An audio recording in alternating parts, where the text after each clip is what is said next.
Olá, pessoal, sejam todos bem-vindos aqui no nosso podcast Clube Criminal para a gente fazer hoje perguntas e respostas. Vocês vão ter um gostinho do que é a sala secreta que eu e o João fazemos toda semana com os nossos alunos, onde eles colocam uma dúvida deles lá, o que está acontecendo no processo, e a gente traz isso para a discussão em grupo. Claro que não é nem um pouco parecido, porque lá todo mundo está com a câmera aberta, um monte de gente dá opinião.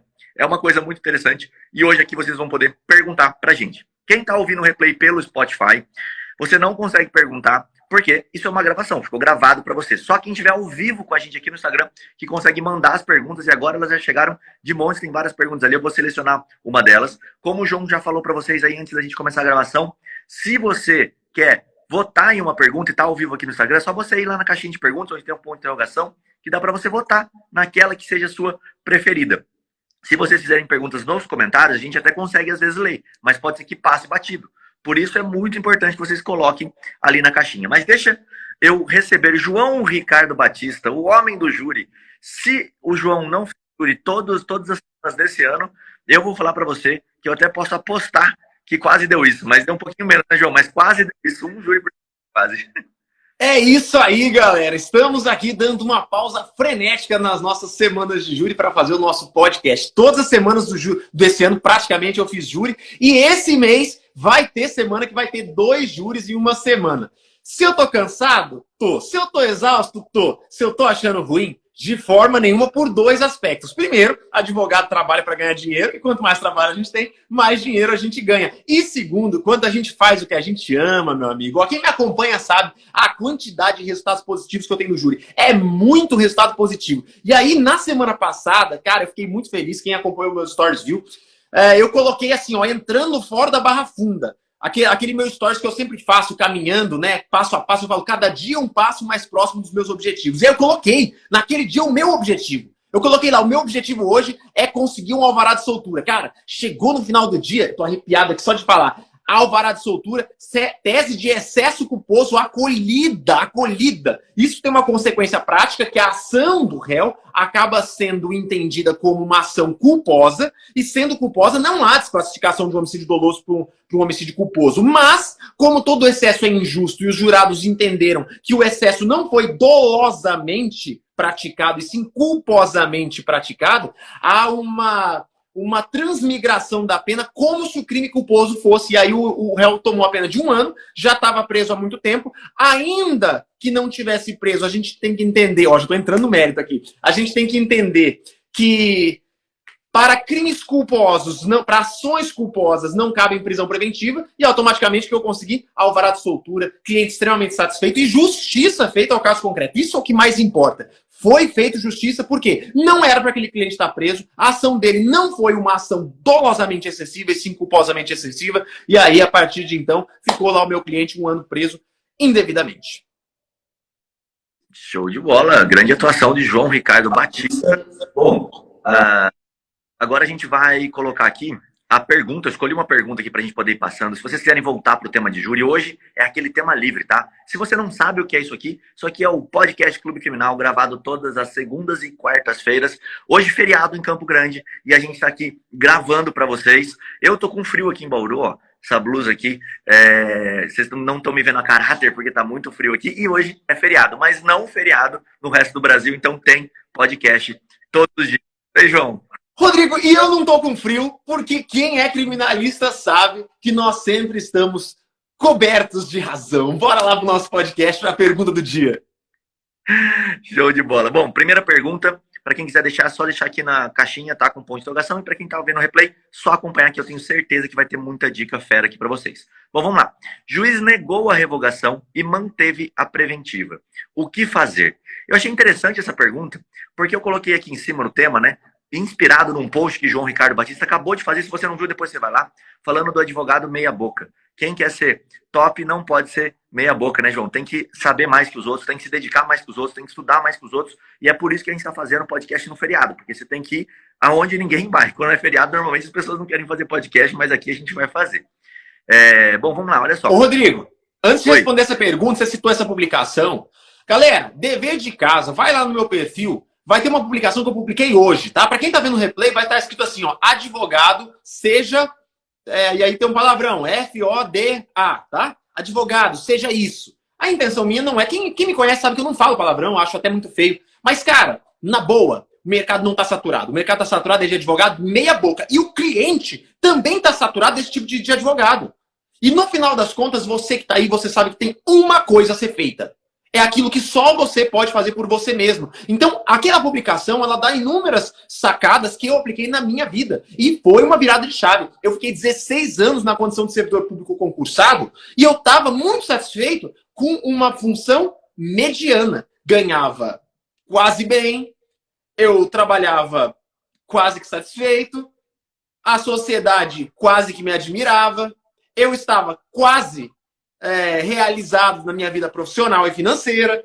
E aí foi um momento que eu falei, peraí, até quando que a gente vai sair desse mediano? E aí tem uma frase que o Rodrigo sempre diz e que eu levo isso como um lema a partir do momento que eu tive contato com ele. Eu gosto do impossível, do improvável, daquilo mais difícil de fazer, porque lá a concorrência é muito menor. Então saiba de uma coisa, o processo de construção ele demanda um pesado trabalho de priorizar as verdadeiras prioridades. Né? Trabalhe nisso, faça o que tem que ser feito. Você conhece todos os livros que você não leu.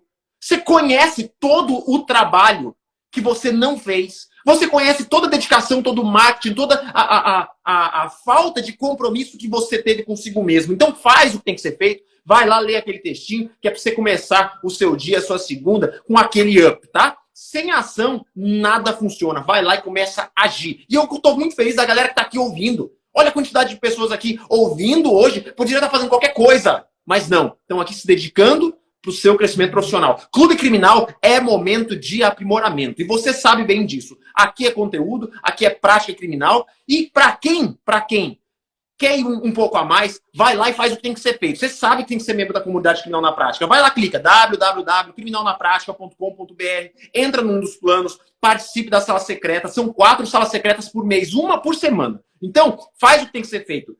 Quem são as pessoas que estão ao seu redor? São as pessoas medianas aí da sua cidade, do seu convívio? Ou são membros da comunidade como nós, criminalistas do Brasil inteiro, os criminalistas mais selecionados, os mais dedicados, que se reúnem todas as semanas? Quem que você quer estar perto? Para quem que o sucesso vai vir da onde? Vai vir dessas pessoas que estão aí ou dos membros da comunidade que estão sempre juntos? Então aí algumas sacadas só para você sair da inércia e vir para o sucesso, que é aqui que é o seu lugar. Exatamente. Deixa eu aproveitar esse momento de sua fala, porque chegou uma pergunta do Marcelo que eu achei interessante. Advogado criminalista defende bandido? Como lidar a crise moral de defender um assassino ou estuprador? É legal essa pergunta, porque é assim que a sociedade vai te ver sempre. E você tem que entender que você vai estar lá junto com aquela pessoa que tem direito, todo mundo tem direito, as pessoas esquecem isso. Na verdade, hoje o discurso de ódio ele é muito comum, né? A gente volta quase para aquela fase onde todo mundo que era acusado de alguma coisa era queimado na fogueira e às vezes era queimado por nada, né? Coloca assim uma ideia muito ruim em cima disso. E o advogado criminalista é aquela pessoa, advogada que segura, né, as leis, que segura o que é direito, o que precisa ser defendido quando ninguém mais quer fazer. Então essa ideia, você defende bandido e blá, blá, blá, blá. Cara, todo mundo está sujeito a cometer um crime. Todo mundo está sujeito a fazer uma coisa errada. E digo mais, a maioria das pessoas cometem crime todos os dias. Elas só não são, na verdade, pegas, vamos dizer assim, por isso.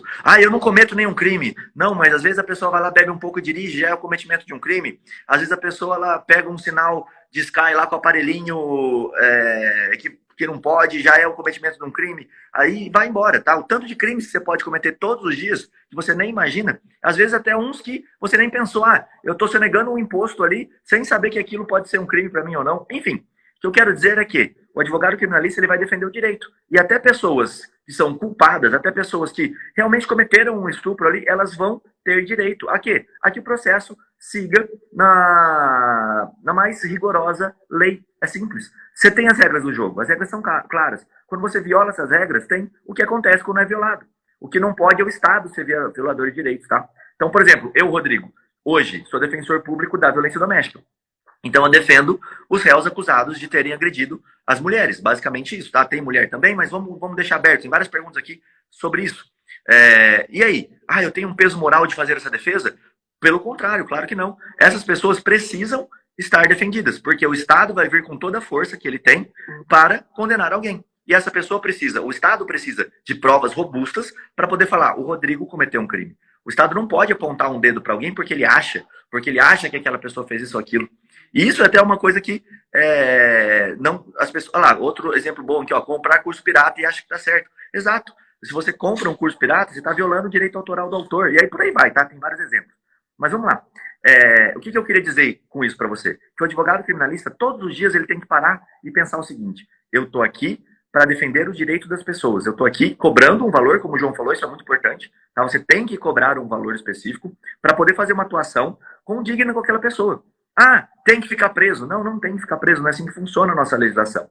A nossa legislação, e aí eu vou entrar na primeira pergunta, para você ficar preso, por exemplo, por um delito específico, você precisa ter uma sentença condenatória. Essa prisão preventiva, já passo para você, João, a palavra. Essa prisão preventiva, ela nada mais é do que a antecipação de uma pena. Então eu preciso não ter uma certeza de um crime que aconteceu. E é isso que as pessoas não entendem. A prisão preventiva, ela não vem por uma certeza que um crime foi cometido.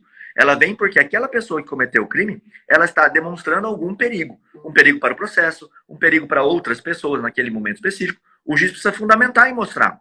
Ele não precisa fundamentar que a pessoa cometeu um crime, porque ela vai responder presa se assim ela for condenada e se assim aquele crime impuser, se tiver pena de prisão. E é isso que às vezes a gente esquece, principalmente no flagrante. A pessoa ela é presa em flagrante e todo mundo acha, no senso comum, que por que essa pessoa está solta? Inclusive o policial que prendeu aquela pessoa em flagrante, o pensamento dele é esse. Por que eu prendi uma pessoa e o juiz já soltou? Porque a regra é a liberdade, tá? Não existe uma prisão preventiva, uma liberdade provisória, na verdade. O que existe é uma mitigação da sua liberdade provisória, né? Na verdade, o nome é que está equivocado aqui. Pode falar, João. Rodrigo, eu estava aqui ansioso para falar justamente porque antes de entrar nessa pergunta, eu queria falar sobre isso que você estava falando, né? A forma estigmatizada como o criminalista é visto. Então, assim, para a gente não perder tempo com isso, só para você se munir de argumentos e também ficar em paz moralmente quando você for defender um dito estuprador ou assassino, o que quer que seja, tá? Só para você ficar tranquilo consigo mesmo. Primeira coisa, pensa comigo. Existe algum direito, alguma benesse, alguma coisa favorável que você consiga para o seu cliente que não esteja prevista em lei? Nada, não tem nada. Nada que você consiga para o seu cliente de favorável, nada está fora da lei. O que você conseguiu? Você conseguiu o justo exercício da lei. Até mesmo aquelas absolvições por insuficiência de prova. Ah, mas foi ele que cometeu o que eu sei. Não, peraí. Se a pessoa for flagrada, acabando de cometer o delito, com a faca na mão, com sangue para tudo quanto é lado, a pessoa é culpada ou inocente? A resposta é inocente. Naquele momento ela é inocente. Quando que ela é culpada? Depois de todo um processo, depois de fazer o que tem que ser feito, depois a polícia, perícia, Ministério Público, colher as provas, jogar tudo isso pro contraditório, aí sim a gente pode falar em condenação, em culpa. E aí o advogado tem que entender que até mesmo para aquelas pessoas que devem ser condenadas, ele não consegue ser condenado sem ter um fiscal do procedimento chamado criminalista. É esse cara que vai verificar, por exemplo, questões relacionadas a essa pergunta. Peraí, o cara é culpado, mas aquilo ali é um fato isolado na vida dele? Ele oferece algum risco para a sociedade, porque o desafeto dele não está mais aqui. Ele trabalha, ele tem uma função social, tem menores que dependem dele. Eu tenho comprovantes de tudo isso, mostrando que a prisão preventiva é incabível naquele caso. E aí vai ter um fiscal, um criminalista, que vai olhar para aquele direito e falar, peraí, vamos exercer esse direito? Porque não é porque eu não concordo com o réu, ou que eu acho que ele fez algo que é bárbaro, que eu posso obstar ele do exercício justo de um direito. E aí o advogado tem que entender que ele nunca vai defender ninguém. Você nunca vai defender uma pessoa. Você vai defender os direitos que essas pessoas têm. E aí, anota essa frase como uma frase minha, que eu levo no coração. O direito é alheio, mas a luta pela justiça é pessoal, independente de quem seja esse dono do direito. E aí tem outra frase, direitos são direitos, independente de quem sejam seus titulares. O direito nunca vai ser de ser um direito. Mesmo que quem ostente esses direitos, quem seja o titular desses direitos, seja uma pessoa que você não goste. Essa é a sacada. Com esses conceitos gerais, você pode ir para a defesa criminal tranquilo, em paz, moralmente, socialmente, ideologicamente, empunhando seus valores. Porque a partir do momento que alguém, qualquer pessoa na sociedade, ela se recusa a obedecer direitos e até mesmo obedecer a lei que prevê esses direitos, é nesse momento que a pessoa passa a ser um descumpridor da lei, tal qual aquele que descumpriu e cometeu aquele fato que é do desgosto de algumas pessoas. Então, lei é para ser cumprida. Se essa lei ela obedece direitos, ela nem deve ser questionada, porque direitos não são objetos de questão, e sim violações, o tolimento de direitos, aí sim a gente questiona. Agora, a concessão de direitos para uma pessoa, isso não deve ser questionado, deve ser exercido. Então, feitas essas considerações iniciais, eu vou para a pergunta aqui. Prisão preventiva, meu amigo, exceção, última ratio. E quantas vezes sustentação oral eu bradei para desembargadores falando que prisão é exceção. E hoje no Brasil parece que as coisas estão invertidas. E aí você, advogado, vai se utilizar, vai se manejar de recursos estratégicos que o próprio Código de Processo Penal faz. Eu te pergunto, quem é membro da comunidade criminal na prática sabe muito bem manejar do distinguish. Quantos pedidos de distinguish você já fez as suas petições de revogação de prisão preventiva? Tem gente que não sabe nem o que é isso. Vai lá no artigo 315, dá uma lida, estuda, faz o dever de casa. Vai lá assistir a aula da comunidade criminal na prática. Toda terça-feira tem aí, você não assiste. O distinguish nada mais é do que você apresentar um precedente para aquele magistrado falando, doutor, diferencia. Diferencia. Aqui nesse caso, que o senhor já julgou, um caso que é semelhante a esse, com as mesmas circunstâncias, o senhor já entendeu que, para pessoas como o meu cliente e como essa pessoa desse julgamento, a prisão preventiva não é medida que se impõe. E aí você vai requerer que se utilize como precedente aquela decisão apresentada para conferir e para lastrear uma decisão liberatória para o seu cliente. E para além disso, você vai requerer, lá no próximo inciso do 315 já tem, overruling. Você vai requerer que se o juiz, magistrado, desembargador entender que não se aplica para aquele caso, que ele apresente a superação daquele entendimento e daquele precedente apresentado por você. Sacada que você vai levar para o coração, para a vida e para as petições, tá? Tá com dúvida? Entra na sala secreta e aí a gente discute mais lá dentro. Show de bola. Bom, a pergunta foi a seguinte: juiz negou a revogação e manteve a preventiva. O que fazer? Vamos lá que aqui, essa pergunta ela parece ser aberta, assim, ser mais genérica, mas ela é muito boa para a gente discutir várias coisas que você precisa saber aí do outro lado.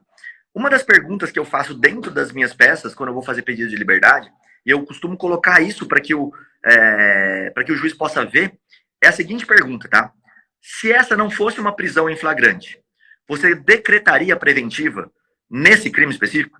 Então vamos dar um exemplo. Um furto de carne no mercado. Eu nem vou falar se isso é um furto famélico ou não. Vamos supor que a pessoa pegou mais de R$1.000 de carne no mercado. E essa pessoa saiu. A pergunta é, o juiz decretaria uma prisão nesse caso? Será que o juiz decretaria uma prisão nesse caso? Se ele não fosse pego em flagrante? Se a resposta for não, a gente já tem fundamento específico para conceder a liberdade lá no flagrante. Por quê? Prisão, anota isso, prisão em flagrante não é pressuposto de preventiva.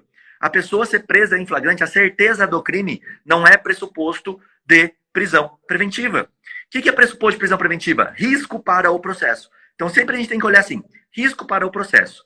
Então vamos lá. Se o juiz negou a revogação, o pedido de revogação de prisão preventiva e manteve essa prisão preventiva, o que você pode fazer a partir daqui? Primeiro ponto, vai mudar o fato?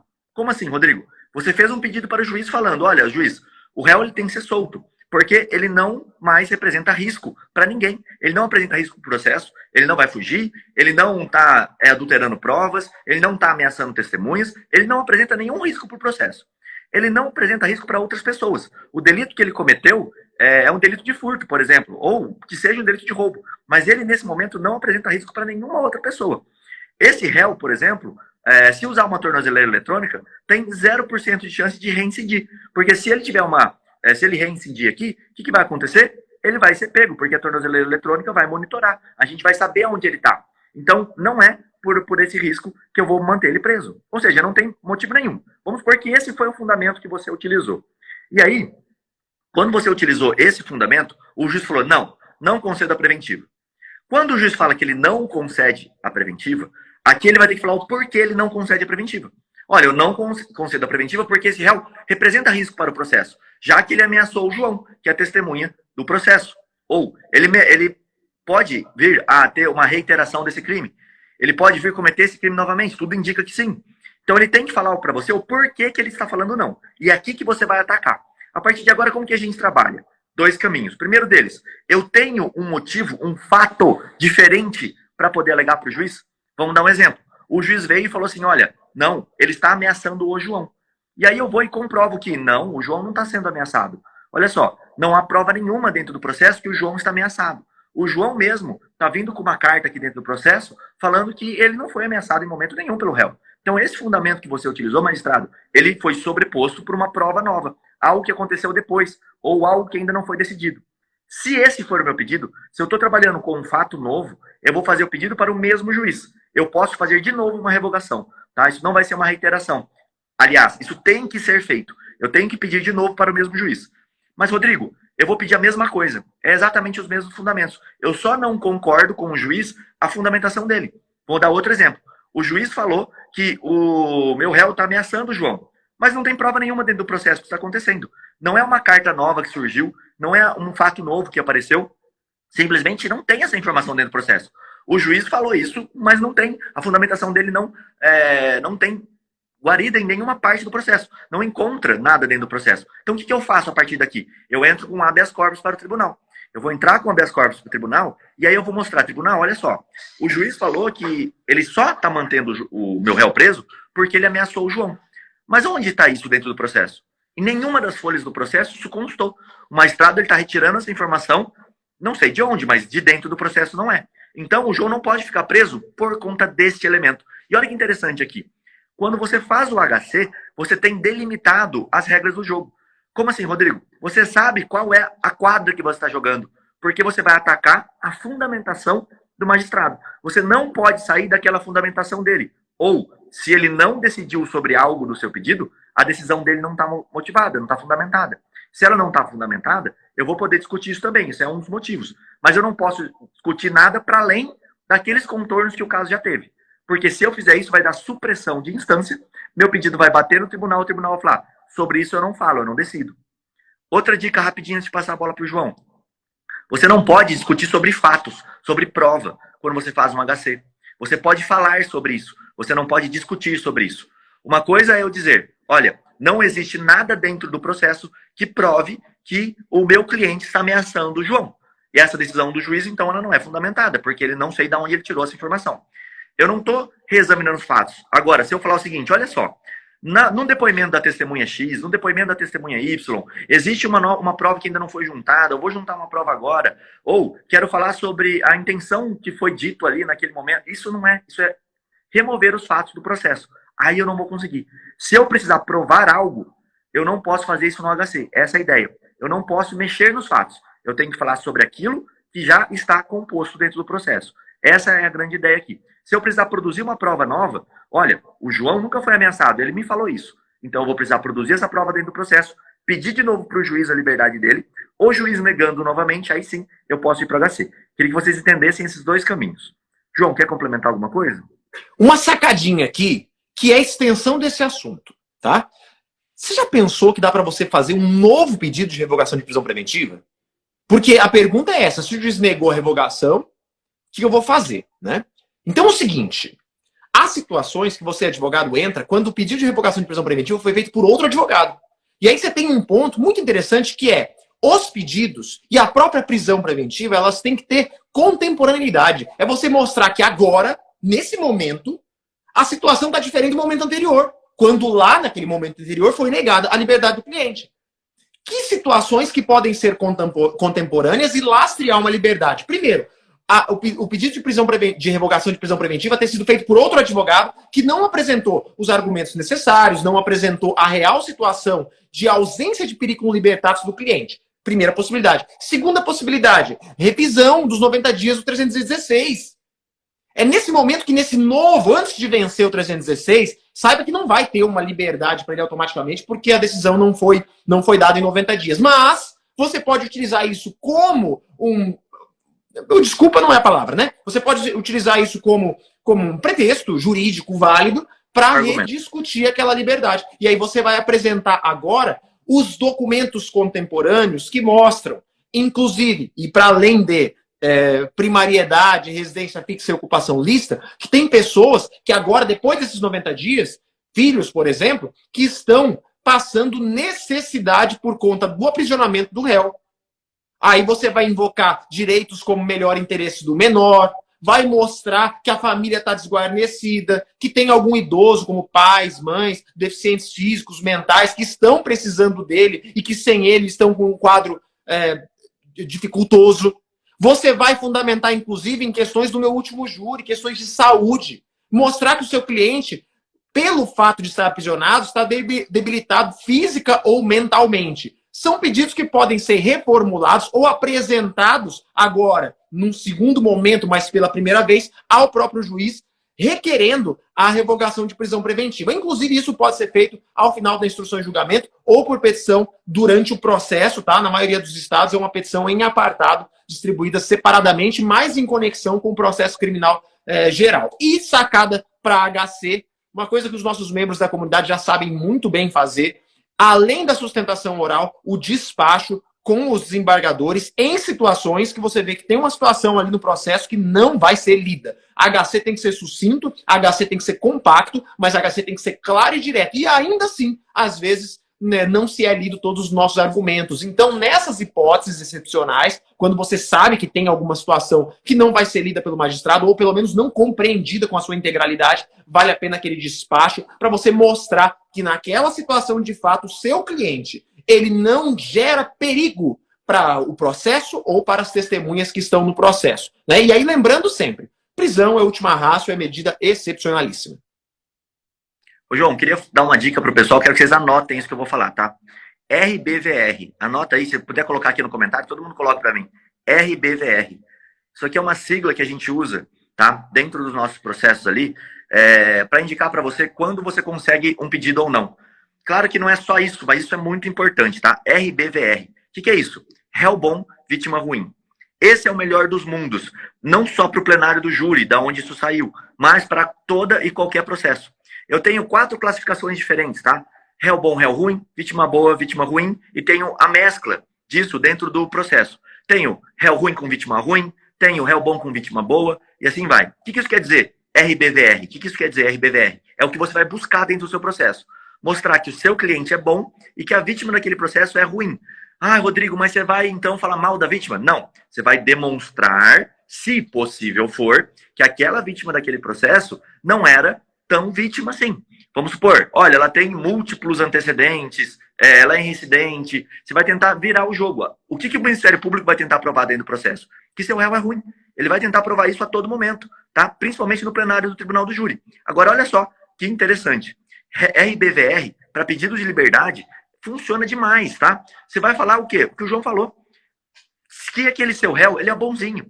Que aquele seu réu, ele é uma pessoa que nunca teve um antecedente. Olha que importante. Antecedente é uma das coisas que mais mandam para você ter uma prisão decretada ou não. Quando você mostra que aquele réu não tem reincidente, você está mostrando que ele é um réu bom.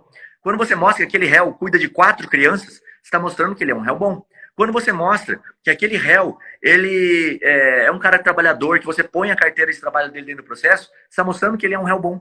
Então, o que você tem que fazer dentro do pedido de liberdade? Mostrar que aquele réu é bom. E, se possível, mostrar que a vítima não é tão boa assim, que é uma vítima ruim. Por que se possível? Porque tem lugar que não dá. Tem vítima que é vítima. E aí ela não tem culpa nenhuma daquilo, um crime de roubo. O que a vítima vai ter de culpa ali? Aí não. Mas vamos pôr um crime de lesão corporal que o cara foi preso, uma lesão grave, que aconteceu dentro de um bar, uma cadeirada na outra pessoa, que não chegou a ser um homicídio.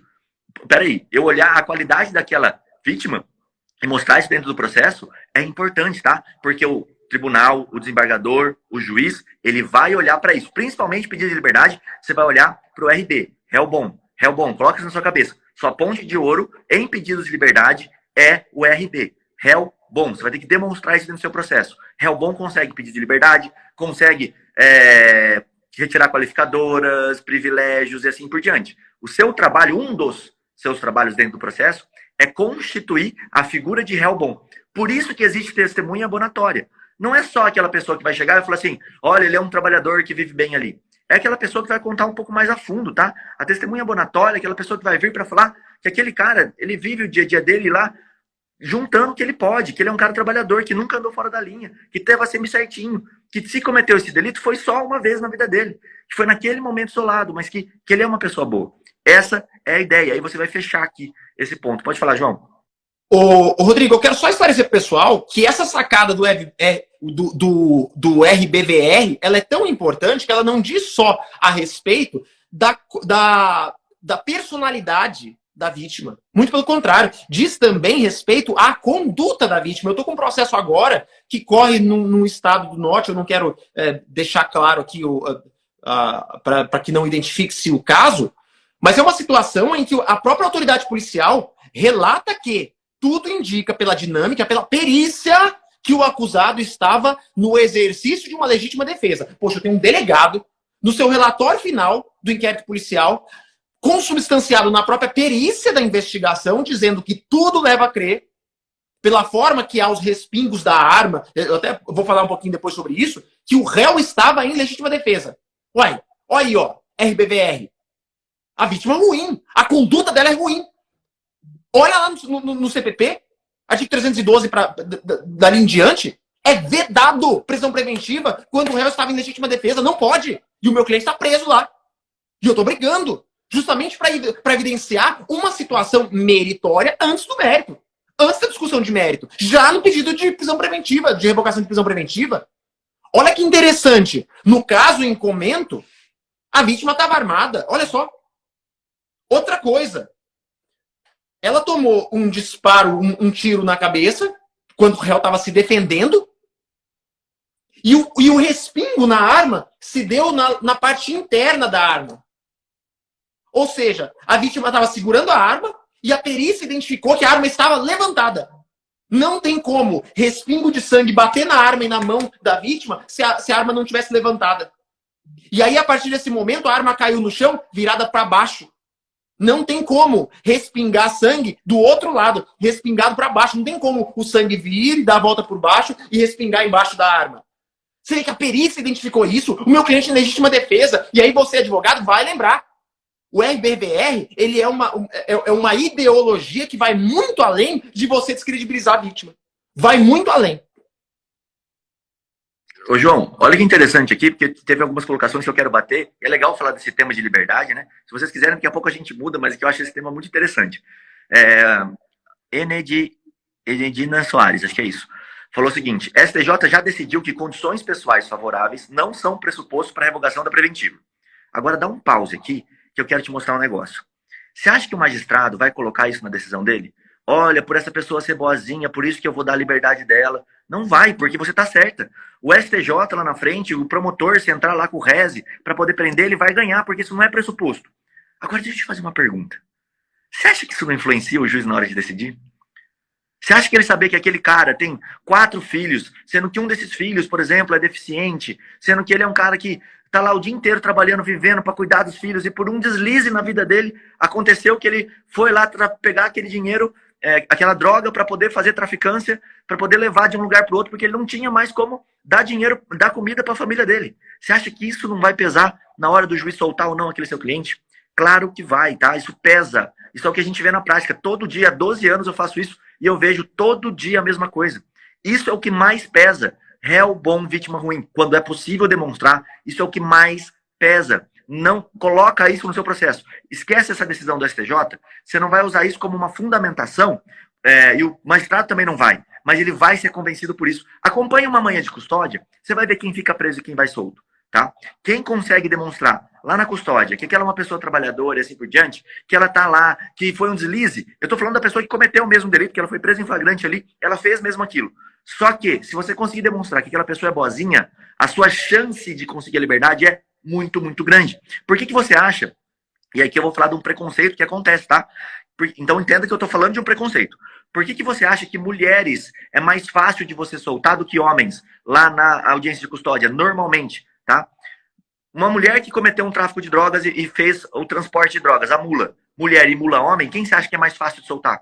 A mula mulher é muito mais fácil de soltar do que a mula homem. Por que isso acontece? Porque na cabeça da pessoa que vai julgar, a mulher representa menos risco, porque ela não é aquela pessoa característica que comete o crime violento, tá? Não é esse o perfil das mulheres fazerem. Então, isso já tá meio incutido. Rodrigo, mas na minha cidade não é assim. Eu sei que tem exceção. Eu tô falando para você o genérico, tá? O aberto. O que as pessoas pensam sobre isso. Porque você tem que entender que quem está decidindo do outro lado, ele vai decidir não só com seus argumentos jurídicos, mas muito o extrajurídico, o que ele sabe para fora. Pega uma cidade pequena, aquele cara bêbado que vive jogado lá, que todo mundo sabe que é um porcaria, deixa ele cometer o crime que for. Você vai ver se o juiz não deixa ele um tempinho a maior na cadeia. Claro que deixa. Essa é a ideia, tá? E aí, só emendando, João, já passo para você de novo, que o Neto falou uma coisa interessante.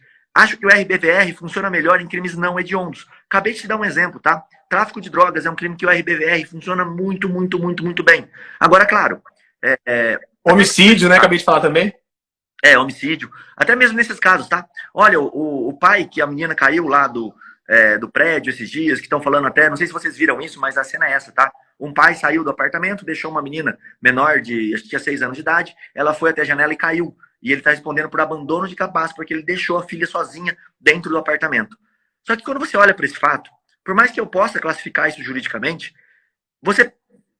dói na alma você saber que isso aconteceu, sabe? Que um pai saiu ali da casa, deixou uma criancinha pequena, a criancinha foi lá e caiu. Cara, é uma coisa assim, não tem uma... Por mais que tenha um crime, não tem uma culpa grande ali dentro, depende de quem era aquele pai, se ele era um cara que cuidava sozinho daquela criança, e assim vai. Você entende que existe uma fatalidade aqui dentro? E se eu não me engano, esse cara foi preso preventivamente. Cara, o pedido de liberdade dele é muito tranquilo de você fazer. É só você demonstrar que ele era um cara bom, que aconteceu essa fatalidade na vida dele. E estão até falando do perdão judicial nesse caso.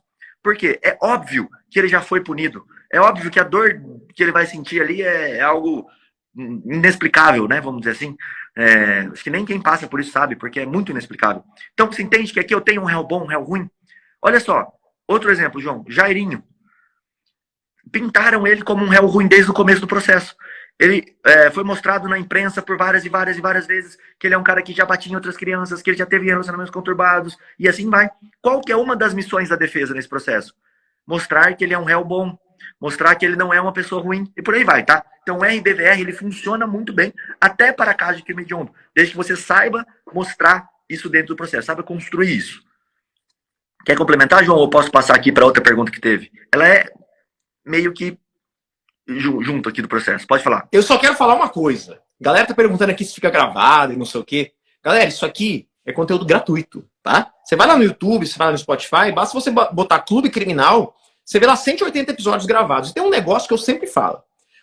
A informação, o conhecimento gratuito, ele ensina. Agora, o conhecimento pago, ele transforma. Eu quero só que você saque uma coisa. Olha o nível de discussão que a gente está tendo aqui em um evento que eu e o Rodrigo estamos aqui gratuitamente. Agora imagina o que acontece na sala secreta da comunidade criminal na prática. Eu estou aqui batendo nessa tecla tanto porque você sabe que você precisa daquela transformação na sua vida. Então, a gente tem hoje advogados criminalistas transformados no Brasil inteiro a partir do momento que participam das salas secretas. Toda semana tem. Duas horas de discussão prática sobre problemas processuais. É você vivenciando o problema dos colegas e também, se você tiver problemas na sua advocacia, trazendo para discussão ali em grupo. O negócio é bruto, o negócio é diferenciado. Vai lá e acessa www.criminalnapratica.com.br. Vai lá, Rodrigo. Olha só que interessante, o Luan falou aqui, é exatamente isso que eu quero chegar. Me desculpe, mas esse Jairinho não é bom. Bom só se forem honorários. Olha que interessante, eu não sei qual é o conhecimento, tá? Nem é uma crítica. Mas qual que é o conhecimento do Luan sobre o processo? Você sabe o que foi pintado na mídia. Talvez seja verdade, eu não sei se é ou não. Mas o que interessa dentro do processo é a verdade processual, mais o que foi imposto, que é de conhecimento comum daquele caso. Às vezes, seu caso não vai ter o conhecimento comum. Não vai ser um caso de repercussão. Mas qual que é a função da defesa agora? Trabalhar com os aspectos positivos. Porque se você parar o processo e tirar as provas e perguntar, sem olhar nenhuma prova, você absolveria ou condenaria o Jairinho? Sem olhar nenhuma prova do processo. Se a resposta for eu condenaria, você sabe que a sociedade, e esse vai ser, por enquanto, a opinião pública, né? Quem trabalha no caso deve saber disso, por óbvio, que a opinião pública já condenou ele, vamos dizer assim. Então ele já está condenado. É sobre isso que eu estou querendo dizer. Eu não estou querendo dizer que ele é um réu bom ou que ele é um réu ruim. Estou dizendo que, como foi construída a imagem dele, ele é um réu horrível. É essa que está a forma como foi construída a imagem dele. Tem como mudar? Por isso que eu falei, o RBVR você aplica quando é possível. Tá? Ninguém vai falar que a vítima era ruim nesse caso, não tem como, é uma criança, tá? Você não vai mostrar isso porque não tem como mostrar isso. É uma realidade que ela não tá, você não vai construir algo que não existe. Você vai mostrar uma realidade que talvez não foi exposta. Essa é a ideia, tá? Do RBVR, só pra gente poder finalizar para que vocês entendam bem. Tem caso que vai dar e tem caso que não vai dar para fazer isso. Tem caso que realmente o réu é uma pessoa boazinha, até alguém falou aqui, ó, absolvindo um júri justamente por isso. O réu era uma pessoa bêbada, uma pessoa que vivia caída nos cantos, atrapalhava a vida de todo mundo. E a vítima, quer dizer, a vítima, até eu troquei aqui. A vítima era assim, e o réu era um cara trabalhador, um rapaz honesto, que fez de tudo, mas cometeu esse ponto. Ele foi absolvido por clemência. Olha só, o senso comum mudando a ideia, tá? Isso acontece, claro, no caso exagerado, que é esse que eu estou mostrando para vocês, de alguém que colocou aqui, como no caso pequenininho, desde que você saiba utilizar esses elementos. O que tem de bom dentro do processo, ou que pode ser colocado no processo, para que o seu cliente saia da liberdade? Essa é a pergunta que você tem que fazer. Rodrigo, tem uma sacada que eu quero dar agora com relação a essa pontinha que você puxou, esse cabelinho aí, clemência, tá? Sacada de júri, sacada que eu uso nos júris e que você, advogado, vai poder, aqui você que está acompanhando, vai poder usufruir disso aí. É argumento forte, sólido, que eu utilizo nas minhas clemências. Eu não vou te ensinar hoje sustentar a tese de clemência, mas eu vou te orientar o balizamento, por onde que se deve caminhar. Primeira coisa, quando a gente fala de condenação ou absolvição no tribunal do júri, você tem que entender que no tribunal do júri seu cliente já entra condenado, como o Rodrigo bem disse, e aí o seu papel, o seu desafio é descondená-lo, tá? Se é que isso existe. Então, a sociedade já olha para ele e fala, peraí, tá preso, boa coisa não fez, né? Tá aqui, ó, todo mundo fala que foi ele, ou que ele teria sido o autor, ou que as circunstâncias narradas da denúncia, e aí o jurado já olha para aquela denúncia como se aquilo fosse verdade absoluta. Primeira coisa que você vai fazer, você vai demonstrar que algum erro tem. Por que algum erro tem? Sempre tem. O Ministério Público formula a denúncia afirmando que ele cometeu por motivo fútil, que havia um recurso que dificultou a defesa da vítima, afirmando que foi ele que cometeu o delito, antes mesmo da instrução processual. Poxa, peraí, o momento de produzir provas é lá na instrução e afirma-se na denúncia. E quantas vezes chega lá no final do processo e a gente vê que a denúncia é descabida. Que a denúncia ela não está alinhada com o que de fato aconteceu. Se isso acontece, aí você já começa a mostrar para o jurado. Peraí, aqui é um fato notório que a acusação errou. Que a acusação fez afirmações antes mesmo das provas do processo. E o jurado ele tem um compromisso com o que é justo, com o que é certo. E ele não condena, sabendo que é qualificador ou sabendo que a condenação é algo injusto. E aí você começa a mostrar que da mesma maneira que ele pode ter errado lá na denúncia, que ele errou na denúncia, que ele pode errar agora também nesse pedido condenatório. Feito isso, você começa a discutir uma coisa com o jurado. Você começa a discutir com ele, primeiro, motivos do crime. Por que o crime foi cometido? Ninguém morre à toa. Todo mundo tem um porquê. E o ser humano ele se interessa muito pela morte e pelos motivos da morte. Pode ver, você, quando alguém morre e você fica sabendo pelo Facebook, pelo Instagram, a primeira coisa que você faz é ir lá nos comentários para saber do que morreu, como que morreu, por que morreu. Ninguém morre aqui, ó, que nem você aí no seu escritório, eu aqui trabalhando no feriado. Ninguém morre trabalhando em casa. As pessoas morrem porque, de alguma maneira, elas se envolvem com situações que são de violência, elas estão brigando na rua, elas estão traindo, elas estão elucubrando pessoas. De alguma maneira, a gente vê que as pessoas não morrem de forma gratuita. Tem que estar envolvido num rolo para ser vítima num processo desse. E aí você começa a verificar e demonstrar para os jurados que a vítima, de alguma maneira, participou com o evento morte. Se não fosse a conduta dela, se a gente excluir hipoteticamente essa conduta da vítima, o fato nem existiria. Feitas essas considerações, aí você entra para a clemência. O que é a clemência de fato? Não é você pedir por causa do dó do acusado, vamos soltar ele. Não. Isso não vai colar. Agora você começa a ler, por exemplo, artigos como o perdão judicial do artigo 121, parágrafo 5º ou 4º, sob o melhor juízo. Você vai verificar que lá nessa elementar ela fala assim, que o juiz pode deixar de aplicar a pena quando ela se mostra desnecessária. E aí você mostra para o jurado, você é juiz hoje, a lei autoriza, falando que você pode tirar a pena dele se ela for desnecessária, e agora o nosso papel é o quê? É verificar se essa pena é necessária para ele. Aí você começa a verificar, peraí, qual que é a idade dele? Pô, é senhor, tem 65 anos de idade. Uma coisa é 12 anos para mim, com 38. Outra coisa é 12 anos para um senhor de 65, acometido de debilidade de saúde. Você começa a mostrar que para ele, nesse caso, meter uma condenação por homicídio qualificado é pena perpétua para ele. Se duvidar, pena de morte. Aí você começa a verificar, você começa a demonstrar os antecedentes do réu que são ausentes e começa a demonstrar também que naquele contexto ele também é uma vítima. E aí a pergunta é, essa pena, ela é justa, ela é necessária para o acusado? Será que o tempo que ele já ficou preventivamente já não pune ele? 4 anos de prisão para um idoso é uma coisa. 3 anos de prisão. E a gente tem muito réu preso 3 anos preventivamente. Então a gente começa a perceber que a prisão preventiva é desnecessária ou já foi suficiente para a punição do crime e a condenação ela é totalmente desnecessária. Essa linha de raciocínio, esse balizamento para clemência é o que faz absolver. João, e olha que interessante, né? Vamos parar aqui agora e pegar essa outra pergunta que estava aqui. Acho que o João caiu aí, daqui a pouquinho ele volta. Espero que não foi a minha internet que caiu, né? Mas acho que não, né? Vocês estão aí comigo ainda? Bom, acho que foi só o João, mas vamos lá. É possível trancar a ação se houver um álibi extremamente forte, como uma viagem do réu na data dos fatos? Deixa eu colocar o João de volta aqui, que ele acho que caiu ali, deve ser alguma coisa. E a gente já continua aqui, mas deixa eu ler de novo. É possível trancar a ação, isso é muito interessante vocês olharem, tá? É possível trancar a ação se houver um álibi extremamente forte, como uma viagem do réu na data dos fatos? Qual é a primeira pergunta que eu vou fazer para vocês? É possível trancar a ação penal? Qual é a resposta? Sim. Sempre é possível trancar a ação penal. Agora, a segunda colocação. É provável trancar a ação penal? A resposta é não. Não é provável trancar a ação penal. Rodrigo, mas teve um álibi. Rodrigo, mas ele tem um álibi, o álibi dele tá certo. O que eu posso fazer então aqui? Ó, primeiro ponto. Vamos voltar lá no começo que a gente estava falando, que é muito importante, tá? Para você lembrar. Ele ter um álibi depende de prova? A resposta é sim. Ele estar em um outro local que não o local do crime depende de prova? A resposta é sim. É fácil fazer essa prova? Não. Existem várias coisas que eu preciso colocar aqui, que você pode nem ter imaginado. Vou dar o primeiro exemplo. Você tem um vídeo do cara naquele local? Tenho. Esse vídeo foi periciado para falar qual é a data que ele está lá, porque se eu estou alegando um álibi, eu vou ter que fazer prova do álibi. Tá? Eu tenho que provar que aquele álibi existe e ele é verdadeiro. Se eu tenho uma herb, uma triangulação de antenas, eu tenho que provar que... O que é a herb? É a triangulação da antena, que dá para saber mais ou menos onde o réu estava. E eu posso mostrar que naquele momento o celular dele estava longe do crime. Mas eu mostrei que ele estava longe? Não.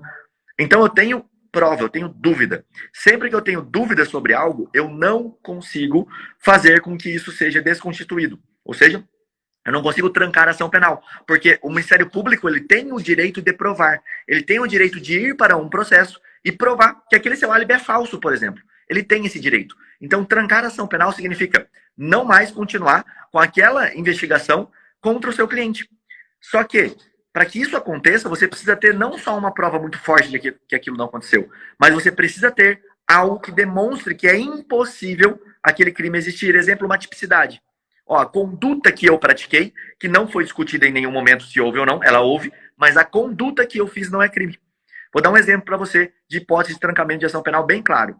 Descumprimento de medida protetiva, em que o réu não foi citado na medida protetiva.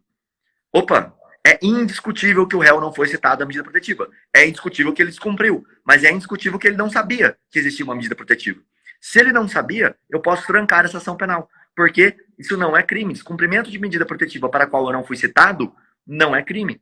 Então esse é um caso evidente. Agora, álibi, dependendo do álibi, precisa ser provado e demonstrado. Qual vai ser a briga da defesa? Demonstrar que isso existe durante o processo, que esse álibi aconteceu. Provar. Então aqui vai ser bem difícil, tá? Inclusive, se você entrar com essa tese e entrar com HC, naquele caso inicial que a gente iniciou nossa conversa aqui, do pedido de revogação, fez para o juiz falou que não, mesmo com um álibi, você vai ir para o tribunal, o que o tribunal vai falar para você? Depende da matéria fática, então eu não vou soltar. Só que, aqui vem a sacada, muitas vezes ele solta, porque o seu álibi é tão forte, a prova do seu álibi é tão evidente, que muitas vezes o tribunal vai considerar isso, não como um argumento jurídico, porque você não poderia fazer isso, você vai ter que trazer uma matéria fática para HC, então provavelmente isso não vai funcionar, mas pode ser que você consiga convencer o réu que isso funciona, tá? Só para você poder entender como é que funciona essa questão do trancamento ou não. Quer comentar sobre isso, João? Inclusive, teve um episódio comigo, eu já contei algumas vezes, muito embora a gente saiba que a audiência de custódia não é momento para apresentação de provas de mérito, já teve situação onde eu demonstrei para o magistrado que o fato não aconteceu, que ele era atípico. Atípico por inexistência do fato, tá? Então eu peguei um vídeo, eu consegui um vídeo da própria vítima, num suposto crime sexual, foi por isso que o réu foi preso, a vítima falando, de forma muito clara, que o fato não aconteceu e que ela acusou injustamente o acusado só para se vingar dele por outros motivos. E aí eu apresentei para o magistrado, na audiência de custódia, ele gravou o meu vídeo e juntou ao processo e considerando que eu, ali naquele momento, mesmo não sendo momento de mérito, discussão meritória, considerando que eu apresentei um elemento que mostrava que o crime sequer tinha acontecido, ele libertou o cliente. Aí, pessoal, show de bola. A pergunta é, pode fazer prova durante a custódia? Não. A segunda pergunta é, a prova que o João fez depende de ser provada, vamos dizer assim, sim. Ele conseguiria soltar se ele não tivesse mostrado? Não. Então, existem elementos extra-autos que vão influenciar no processo. A gente já discutiu isso aqui, né, hoje, inclusive, do caso de Jairinho e tudo mais.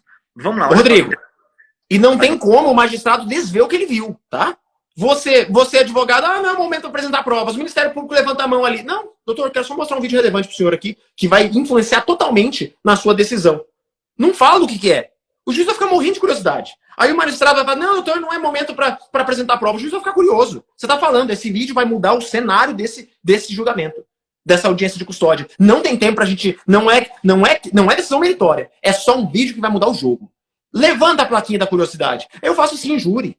Você, advogado, tem que ter a habilidade de argumentar de uma maneira que faça com que o juiz, que é um ser humano, também seja dominado por sentimentos que são humanos, como a curiosidade, né? Você vai apresentar um elemento de curiosidade, o juiz vai ficar curioso, vai tesourar o Ministério Público, vai assistir o vídeo, e depois que ele viu, não tem como ele desver. Show de bola. A outra pergunta, que eu estava falando sobre isso, já estava aqui numa das perguntas mais votadas, eu peguei ela, João, acho que dá tempo da gente falar nesse final, que é como defender uma medida protetiva. O que é muito interessante aqui, tá? Você tem várias saídas, na verdade, aí, na medida protetiva. Quando a gente fala sobre medida protetiva, primeira coisa é isso que eu acabei de falar. Ciência da medida protetiva. Esse é o primeiro ponto, tá? O réu foi citado dessa medida protetiva, ele teve ciência real, porque o que pode acontecer? O réu ter sido intimado por edital, ter sido citado por edital. Isso acontece? Acontece. É crime? Não é crime. O Ministério Público aqui do Mato Grosso do Sul, né? Ele não denuncia quando acontece citação por edital, por exemplo. Por quê? Porque é uma citação ficta, tá? Como é uma citação ficta, não tem como a gente fazer isso. Não tem como a gente falar que o réu tinha noção e pode responder por um crime. Não tem como, essa é uma tese. Segundo ponto, a extensão dessa medida protetiva. O João teve um caso que no caso dele foi bem interessante, a gente estava discutindo sobre outro procedimento e tal, e aí ele lembrou e olhou exatamente essa parte, que era qual? Qual é a extensão da medida? O que a medida protetiva fala? Porque muitas vezes vai falar assim, ó, proibição de aproximar-se da vítima, e não vai falar do local que ela mora, por exemplo. Tem que ficar 300 metros longe da vítima. E qual foi a conduta do cara? Às vezes o cara foi na casa, passou lá na casa, só que se a vítima não estava lá ou estava lá, vai ser relevante. Depende da proibição que ele está. Às vezes, a proibição é de se aproximar da casa e não se aproximar da vítima. Ah, Rodrigo, mas a ideia era proteger a vítima. Eu sei. Só que o réu não vai responder por aquilo que não está na lei, tem que estar no papel. Não interessa o que o juiz pensou, interessa como existiu aquilo. Então, se ele foi proibido de se aproximar da residência, 300 metros da residência, e proibição de contato com a vítima, por exemplo, que é muito comum acontecer, ele pode passar perto da vítima, ele só não pode entrar em contato com ela, ele só não pode falar com ela. Mas ele pode estar no mesmo barzinho, ele pode estar no mesmo shopping. Agora, se a proibição for de aproximação da vítima, ele não está proibido de se aproximar do local que ela mora, e sim dela. Se ela estiver dentro da casa, ok, ele não pode chegar perto. Agora, se ela não estiver, ele pode. Essa é a questão. Tá? Rodrigo, contornos práticos ali. Pode falar, João. Deixa eu só te provocar para você continuar nesse assunto, porque tem uma coisa que o Rodrigo já me ensinou, uma coisa que é uma dúvida que eu vejo direto o criminalista me perguntando, que tem a ver com medida protetiva, e eu achei aquilo fantástico e é tese de defesa para você. A pergunta é, Rodrigo, nessa hipótese, o acusado, né, o suposto ofensor e a vítima estão no mesmo local. Sem planejar, sem nada, eles chegaram no mesmo barzinho, eles chegaram no mesmo supermercado. Já aconteceu em processo meu de os dois que trabalhavam na mesma empresa estarem no aeroporto para embarcar no mesmo avião. E aí, quem que sai? É a vítima ou é o acusado? Fala para mim, Rodrigo, que isso aqui é a pergunta que não quer calar. A galera tá aqui, ó, direto me perguntando no direct essa pergunta. Show, vamos lá. Quando a gente tem medida protetiva, isso é uma coisa que vocês têm que entender, tá? A medida protetiva, ela só é imposta contra o réu. Essa é a maior pergunta que chega aqui, é essa. A medida protetiva, ela não é dupla. Ela não serve para a vítima não se aproximar do réu. É o réu que não pode se aproximar da vítima, tá? Isso você tem que pôr na cabeça do seu cliente. Eu sei que você sabe disso, mas seu cliente não sabe disso. Ele acha que se ela se aproximar dele, também ele não vai precisar, ele vai poder ter contra ela uma prisão, ter contra ela alguma coisa. E não tem. Não tem. Quando o réu se aproxima da vítima, ele descumpre. A vítima não descumpre. Para que serve, então, quando a vítima se aproxima do réu, Rodrigo? Para você demonstrar elementos de que, quando a vítima se aproximou do réu, ela permitiu essa conduta. Se ela se aproximou porque ela quis, não um encontro casual. Mas vamos falar o seguinte: olha, a vítima chamou o réu para ir tomar uma cerveja num barzinho. Eles foram. A vítima foi na casa do réu para eles conversarem sobre a relação, e ele foi. E eles se encontraram algumas vezes, mas chegou um determinado dia que eles brigaram novamente e a vítima falou: não, agora eu quero exercer a minha medida protetiva. O que você vai demonstrar no processo? Essa não é uma tese fácil de ser aplicada, mas ela é uma tese possível.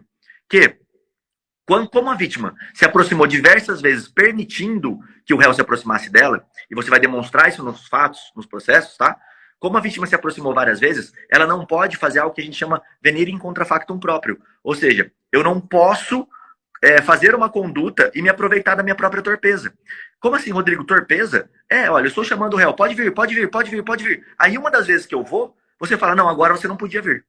Então é isso que você vai demonstrar, essa ilógica, essa situação ilógica do processo. Que quando a vítima permitiu 1, 2, 3 vezes que o réu se aproxime, ela permitiu que ele se aproximasse. Então, de uma certa forma, ela está retirando a medida protetiva de forma tácita. Ela está permitindo que ele se aproxime. Então é isso que você vai ter que demonstrar dentro do processo. Essa tese é fácil? Não. Ela é uma tese fácil de você demonstrar? Não. É uma tese que aceita amplamente? Não, mas pode ser aceita no seu caso. E aí dito isso, vamos voltar para o caso do João. Se a vítima falar assim: eu não entro no... ele tem que sair do avião. O que acontece? Ele não vai poder embarcar. Tá? Ele vai ter que sair do avião. Quem sai é ele. Ele vai ter que sair do avião se a vítima não quiser que ele lá permaneça. Claro que a companhia aérea pode falar: olha, eu vou colocar um na primeira fileira e vou colocar um na última fileira. Pode ser assim? Se a vítima falar pode, não tem problema. Tá? Agora, ele tem que se manter afastado dela. Então, neste caso, se não houver um acordo, um bom senso, um consenso de que não vai haver provocação nenhuma de nenhuma das partes, o réu tem que sair. Não tem como fazer. Ah, tá dentro de um shopping, quem é que sai? Se a proibição for de aproximação... Opa! Deu aqui, só caiu. O réu vai ter que sair. Não sai a vítima. Tá? Quem sai é o réu. Quem tá proibido de se aproximar é o réu, não é ela. Ele não vai responder por crime. É diferente. Olha, eu fui pegar um avião, de repente tá lá a pessoa que eu não podia me aproximar. Cara, não tem intenção nenhuma de eu descumprir a medida protetiva. Eu não consigo, quando a proibição de se aproximar da vítima, aí eu posso demonstrar que, olha, eu estou num bar, estou num shopping, a vítima chegou, eu simplesmente saí. Eu não cometi nenhuma conduta ilícita, porque quando eu tive ciência de que ela estava próxima a mim, menos de 300 metros, eu saí do local. Só que o que acontece? Normalmente o réu fala: não, eu vou ficar aqui porque eu cheguei primeiro. Ela que veio aqui me atazanar a vida. Então aí você não vai poder. Só que, a última colocação antes de jogar a bola para o João. Quando eu tenho esse tipo de conduta da vítima proposital, olha a palavra que eu usei, proposital. A vítima sabe, viu lá no Instagram do cara que o cara tá no barzinho X. Ela vai lá no barzinho X, uma vez. Ela sabe que ele tá lá no shopping porque ele postou. Ela vai no shopping, 2 vezes. E aí vai. Toda vez que o cara está em algum local, ela vai lá para utilizar da medida protetiva para punir o agente, para tirar ele dos locais que ele está. Isso mostra, novamente a mesma tese, tá? Eu estou utilizando da medida para punir, isso não é o certo. Então, o advogado, a partir do advogado ou da advogada do réu, vai demonstrar dentro da medida protetiva que essa situação tenha acontecido. Olha, por 5, por 6, por 7 vezes, ela se aproximou dele para que ele tenha que sair do local. Ela está utilizando da medida protetiva para fazer com que o réu tenha que sair dos locais, porque não é possível nem é viável que 7, 8 vezes eles se encontrem e ele precisa toda hora sair daquele local. Aí o que você vai pedir? Para que retire a medida protetiva, porque já que ela está indo ao encontro dele em várias situações, ela não necessita mais daquela medida para se proteger, porque ela mesma está indo de encontro aonde o réu está sempre, tá? Claro, isso tudo depende de provas, né? Pode falar, João. Rodrigo, eu quero só emendar num assunto, antes de a gente terminar o podcast de hoje, um assunto que eu abri a minha caixinha de perguntas e a galera pergunta demais sobre flagrantes criminais. E aí eu quero já falar numa das maiores perguntas. O pessoal já viu várias vezes eu falando sobre kit flagrante. E aí eu quero falar sobre isso. E aí eu vou pedir 2 minutinhos de atenção para vocês aqui, justamente por quê? Kit flagrante não é isso que esse pessoal aí copiou da gente, não. Ah, é umas coisinhas sem fia dentro da pasta. Isso não é kit flagrante. Kit flagrante é uma ideologia. É uma forma de comportamento. É um manual estratégico para uma atuação de excelência. Todo um protocolo de atuação que diferencia bons advogados de advogados que são meia boca. Advogado quinhentão, que eu vivo falando aqui. Por que advogado quinhentão? Porque quinhentão é o valor máximo que um advogado meia boca vai cobrar. R$500. Ah, mas tá bom nada. Tabela do OAB aqui diz em R$800 por em horário comercial, 4 horas da tarde, numa quarta-feira. E quando é domingo, 3 horas da manhã? Aí é adicional de 30%. Só de cara, esse advogado não é um advogado quinhentão. E aí, eu, como advogado, cobro no mínimo 2,5 vezes tabela. E por que o João Ricardo cobra 2,5 vezes tabela e o outro advogado cobra no máximo quinhentão? Por quê? O que diferencia essa atitude? É exatamente o kit flagrante. O kit flagrante não é uns penduricários que você vai enfiar dentro da pasta. Não é. Não é. Vai muito além disso, muito além disso. E aí, o que acontece? Eu e o Rodrigo, dia 4 de julho, a gente vai fazer um evento que é um show. A gente vai fazer um show gratuito para você acompanhar o passo a passo do que o João Ricardo faz. No meu escritório tem muito flagrante. E eu acabo não fazendo todos diretamente, porque eu sempre estou envolvido com os júris. Mas tem cliente que ele paga um guerre a mais porque ele quer o João Ricardo lá. E aí eu vou fazer flagrante. Então, esse mês, o que eu vou fazer? Até chegar no dia 4 de julho, eu vou fazer todos os flagrantes. Eu vou tentar fazer todos os flagrantes. Se eu não estiver viajando, eu vou fazer o flagrante. Para mostrar para vocês. Então, vocês vão ficar atentos aos meus stories. Eu vou dar várias sacadas. Quem me conhece sabe aqui, ó, no último, ontem mesmo, eu dei várias sacadas de flagrante, passo a passo, do que fazer, do que se comportar, o que levar, com quem falar, como se comportar depois de uma negativa, seja do balconista, seja autoridade policial. Quais são as prerrogativas que você, advogado, tem que exercer. Então, no dia 4, vai ter esse evento, esse show, tá? É assim que eu tô chamando. Vai ser um show. E quem já nos acompanha já conhece. Olha só, evento gratuito. Podcast, um episódio 180. Olha a pancadaria de argumentos e de estratégias gratuitas para você. E aí, dia 4, a gente vai fazer esse show e eu quero você lá conosco, tá ok? Já anota na agenda, 4 de julho, às 20h45. Show de bola. A gente vai fazer uma semana inteira, pessoal. E aí, o que a gente vai prometer para vocês é o seguinte. Vai estar eu e o João e a gente vai entregar para vocês tudo sobre flagrante.